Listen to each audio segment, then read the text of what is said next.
Igice cya gatatu rero ni igice cy'ibikoresho bigendana na gitari cyangwa se accessoires za gitari. Nk'umugitariste cyangwa se umuntu ucuranga gitari, ni ngombwa ko umenya ibintu bimwe na bimwe uzajya ukenera kugira ngo bigufashe mu micurangire yawe. Duhereye ku gikoresho cya mbere, pick, ni igikoresho gifite imimaro itatu. Mbere na mbere, igikoresho gituma ijwi rya gitari rivuga nk'ijwi ryumutse cyangwa se ijwi twita dry sound, ijwi ryumutse bitandukanye uko twacuranga tutagifite twakoresha intoki gusa. Ikindi ni uko pick idufasha gucuranga amanota yihuse cyangwa se imyitozo yihuse mu gihe ducuranga solo gita, bituma twihuta cyane nk'ibintu ushobora gutacurangisha intoki ariko ukabicurangisha pick, kubera ko gatuma speed yihuta. Ikindi ni uko gatuma ijwi rirangura cyangwa se rivuga cyane, intensity ikaba ikiyongera. Ni ukuvuga ngo bitandukanye n'uko wacurangisha intoki, ntabwo bivuga cyane nk'uko wakoresha pick. Ikindi gikoresho cya kabiri dufite rero nicyo bita electronic tuner, kidufasha kuregera gitari.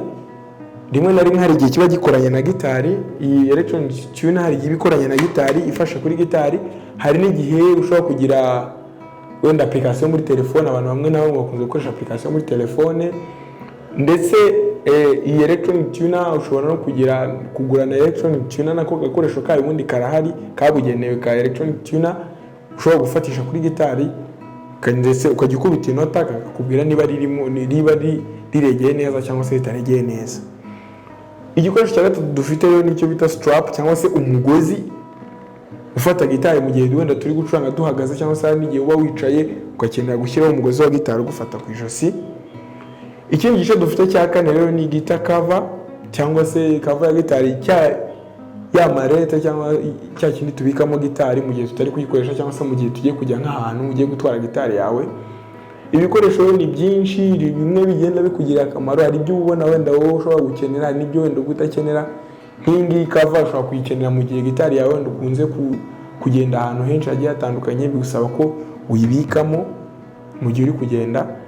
Yes, noneho ikindi gikoresho dufite cya gatanu nicyo twita capo.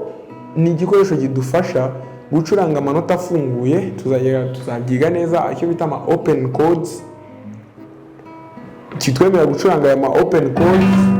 Ayo ma open chords tukagenda tuyahindurira pitch. Ni ukuvuga ngo capo iyo ifatishije kuri pitch iri hejuru, iyo ifatishije mu mwanya uri hejuru, iryo jwi rirahinduka rikavugira hejuru. Ni ukuvuga ngo capo idutuma dushobora gucuranga ama open chords cyangwa se amanota afunguye mu wundi mwanya utandukanye naho twacurangiraga bwa mbere. Tukagira ndetse n'ikindi gikoresho bita metronome.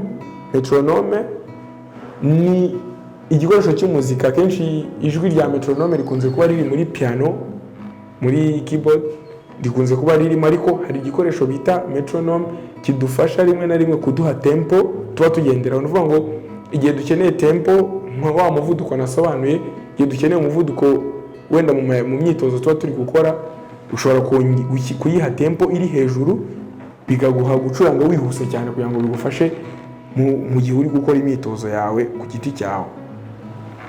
Ikindi gikoresho dufite nicyo bita guitar effects cyangwa se abantu bakunze kwita pedale.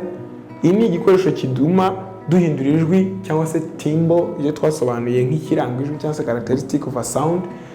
Gituma duhindura ijwi rya gitari. Tuvuge nshobora kuba mfite acoustic guitar nshaka ko ivuga nka electric guitar, cyangwa se nshaka ivuga mu buryo butandukanye nuko yo isanzwe ivuga iyo nyicuranze. Bikadusaba ko tuyicisha muri guitar effects maze ikajya muri amplifier. Guitar effect buri gihe igomba guca muri amplifier.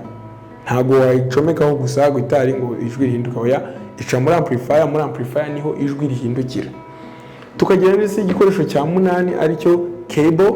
Cable nyirango urabonamo ni umugozi uhuza gitari, rimwe na rimwe bakunze no kwita jack cable.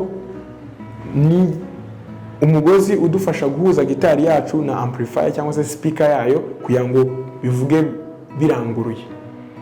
Igikoresho cya nyuma dufite aricyo guitar stand. Nyango murabonamo ijambo stand. bifasha gitari mu gihe mba wenda ndimo ndacuranga, ndangije gucuranga nka gitari yanjye nkaba nyifatishijeho kugira ngo ibisa nkaho ibitse mu buryo bwiza bwatuma itangirika. Ibyo rero ni ibikoresho bigendana na gitari bifasha nk'umuntu ucuranga gitari. Uko byose ari 9 ntabwo wenda umuntu ategetswe kuba bifite byose, ariko ni byiza kuba bifite. Ntabwo ari ngombwa ko ubitunze byose icyarimwe. Hari iby'ingenzi ubona wakenera, ariko hari iby'ingenzi kurusha ibindi. Iby'ingenzi kurusha ibindi rero tugira harimo pick iyi ngiyi, tukagiramo electronic tuner, tukagiramo strap, tukagiramo guitar cover ndetse na capo. Ibi ni byo bikoresho 5 by'ingenzi dukenera akenshi nk'umu beginner nawe ukeneye